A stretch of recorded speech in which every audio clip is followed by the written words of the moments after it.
சென்னையில் பாரதிதாசனுக்கு மணிமண்டபம் மற்றும் நூலகம் அமைக்க வேண்டும் என அவரது பேரன் இளமுருகன் கோரிக்கை வைத்துள்ளார். பாவேந்தர் பாரதிதாசனின் 134வது பிறந்த நாளை முன்னிட்டு அவரது பேரன் இளமுருகன் சென்னை மெரினா கடற்கரையில் உள்ள சிலைக்கு கீழிருந்த உருவப்படத்திற்கு மலர் தூவி மரியாதை செலுத்தினார். பின்னர் செய்தியாளர்களை சந்தித்த அவர், சென்னையில் பாரதிதாசனுக்கு நினைவு நூலகத்துடன் கூடிய மணிமண்டபம் அமைக்க வேண்டும் என்று அரசிடம் கோரிக்கை வைத்துள்ளதாக தெரிவித்தார். எங்களுடைய குடும்பத்தின் சார்பாக ஒரே ஒரு வேண்டுகோள் தான்,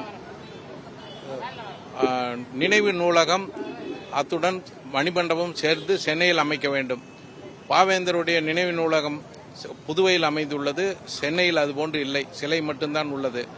இது குறித்து குடும்பத்தாரும் மற்றும் பொதுமக்கள், கவிஞர் பெருமக்களுடைய வேண்டுகோளுக்கு இணங்க மனு அளித்துள்ளோம்.